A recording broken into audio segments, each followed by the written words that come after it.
É isso aí, pessoal. Vamos falar agora de um outro tema muito importante. Você está com ele aí no edital, aí você fala, pá, caramba, tá faltando matéria para caçamba, ainda tem que ler uma lei inteira. Calma, calma. Essa lei aqui, a Lei 3676 de 2020, ela veio para regulamentar um assunto importante, né? Então, lá no artigo 116, a gente fala sobre a definição do fato gerador. Nós temos dois tipos de fatos geradores principais aqui, né? E quando ele fala do fato gerador, nós temos o fato gerador situação de fato e o fato gerador situação jurídica. E aí ele mostra quando é que nasce o fato gerador situação de fato e o fato gerador situação jurídica. Beleza, então ele está classificando ali os fatos geradores, né? Começa lá no artigo 114, 115, 116. Só que lá no parágrafo único, ele vai tratar de um assunto importantíssimo, que é justamente o poder que tem a autoridade administrativa quando ele verifica, a autoridade administrativa verifica que está havendo uma coisa, alguma coisa está escondendo aquele fato gerador da Secretaria da Fazenda ou da fiscalização. Vamos ver o que ele fala aqui, ó. Então vamos ler tudo. Artigo 116, então eu vou lá no CTN para a gente poder entender por que essa lei estadual regulamenta esse parágrafo único. Porque ela é necessária, segundo o próprio parágrafo único. Salvo disposição de lei em contrário, qual que é o momento que se considera ocorrido um fato gerador existente de seus efeitos? Se o fato gerador for uma situação de fato, que é o que acontece com o ICMS, né? Saída da mercadoria, desde o momento que se verifiquem as circunstâncias materiais necessárias que produzem os efeitos, que normalmente lhes são próprios. Ou seja, quando é que você confirma que houve a saída? É só você ver a mercadoria fora do estabelecimento. Então, houve a saída. Tá certo? Tira uma foto lá, né? Houve a saída. Agora, se for uma situação jurídica, tipo uma doação, né? Doação é um contrato jurídico. Tratando de uma situação jurídica, desde o momento em que definitivamente constituída. Quando é que você diz que a doação aconteceu? Quando há a tradição, a entrega do bem. Nos termos do direito aplicável, é direito civil puro. Então, na verdade, você tem essas duas situações do fato gerador. Situações de fato e situações jurídicas. Agora, veja o parágrafo único. Você, fiscal, a autoridade administrativa, poderá desconsiderar um ato ou um negócio jurídico for praticado se você perceber que houve a finalidade de simular a ocorrência do fato gerador do tributo ou a mesma natureza dos elementos constitutivos da obrigação tributária, observados os procedimentos que serão estabelecidos na lei ordinária. Opa, essa lei ordinária, cada ente político, cada ente tributante vai estabelecer sua lei ordinária para determinar que fará a administração pública do seu estado, do seu município ou da União quanto a essa situação de poder desconsiderar atos ou negócios que, a princípio, foram praticados para dissimular a ocorrência do fato gerador do tributo. Então, é como se, a princípio, a gente tivesse o poder de desconsiderar as situações que você verificou que o camarada simplesmente ele alegou uma coisa, mas na realidade não é. Ele dissimulou um fato gerador do tributo. Dá um exemplo aí para mim, professor. É muito comum no ITCMD a situação de você ter entre pai e filhos, por exemplo, doações. Só que o pai, a princípio, doa a fundo perdido. Então ele fala que, a princípio, ele faz um empréstimo para o filho. Quando ele fala que faz um empréstimo, até declara no imposto de renda, empréstimo, tudo, ele, na realidade, entrega o dinheiro, mas o filho não vai devolver. Então aquilo é uma doação, na realidade. E a doação seria fato gerador do TCMD. Só que ele dissimula a doação, declarando no imposto de renda, mas não faz um contrato, não obriga o filho a pagar uns juros pelo empréstimo de um recurso. Então tem várias circunstâncias que a gente viu até na lei do ITCMD aqui do Acre que comprovam que aquele empréstimo é a fundo perdido. Empréstimo a fundo perdido, professor, isso é uma doação. Pode o fiscal da Receita do Estado desconsiderar aquele empréstimo que foi alegado pelo contribuinte e declarar que ele está fazendo uma doação? Vamos ver agora. Então, é nessas situações que a gente está, a princípio, se apegando. São situações que, normalmente, você vai olhar assim, meu Deus, é verdade, professor. Tem situação aqui que é irregularidade. Tem situação que o cara está dissimulando a ocorrência do fato gerador justamente para não pagar o tributo. O que eu posso fazer como autoridade fiscal aqui no Acre? Vamos ver? Agora é a hora. Agora é a hora de você ver. Então, ele fala assim, ó.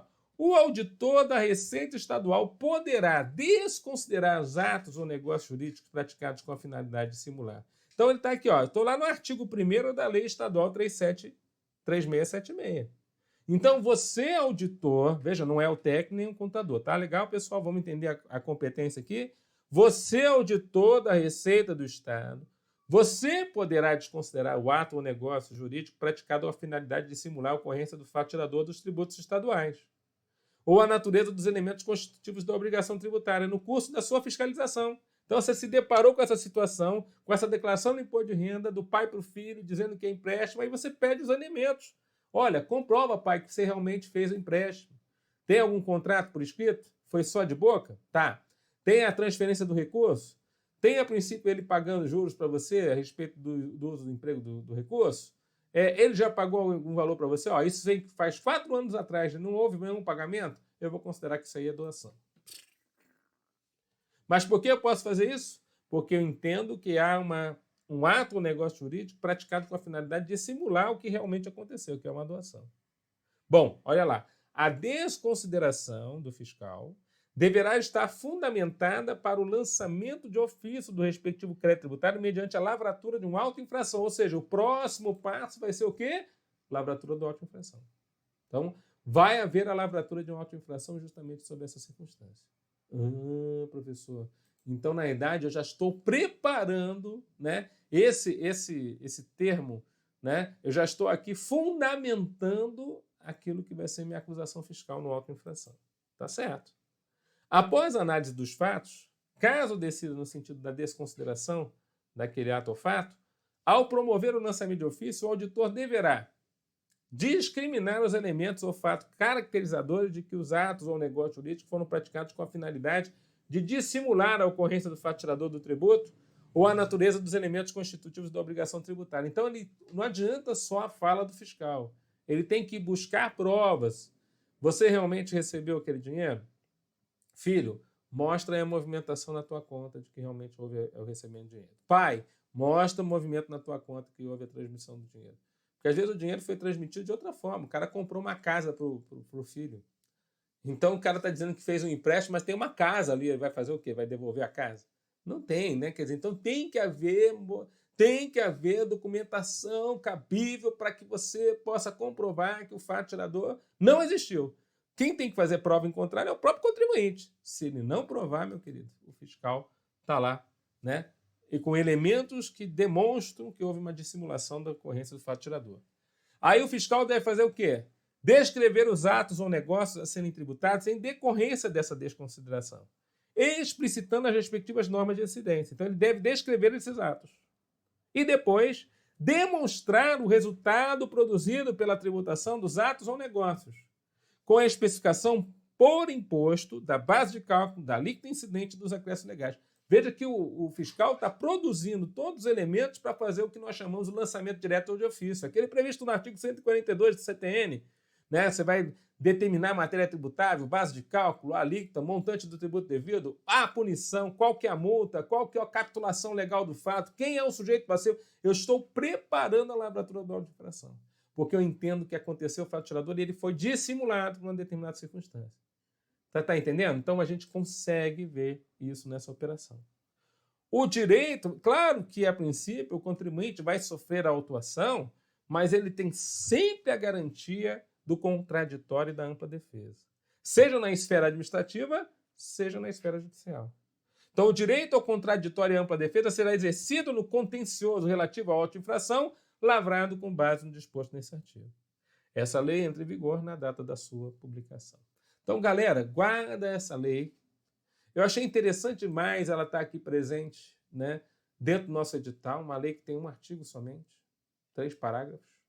Muito interessante, até porque ela, como ela, a princípio, suscita a possibilidade de casos práticos, como eu citei aqui um caso, né, que é o caso da doação entre pai e filho, que está muito claro que pode ser puxado aí para uma prova discursiva, porque ele é bem explicado na nossa lei complementar que trata do ITCMD aqui no estado do Acre. Então, tomem bem cuidado quanto a isso. Ela pode aparecer na prova discursiva e a própria lei deve ser citada.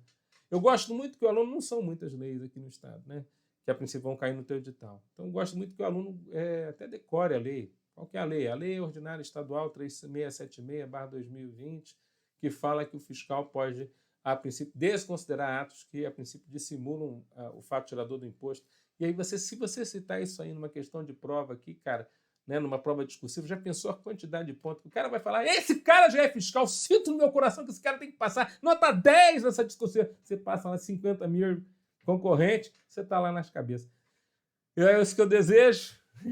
Eu espero que você esteja se preparando muito bem. Eu queria deixar esse legado aí para vocês, né? Que com muito carinho, né? A gente está ensinando de fiscal para fiscal. Fiquem com Deus, bons estudos e até a próxima.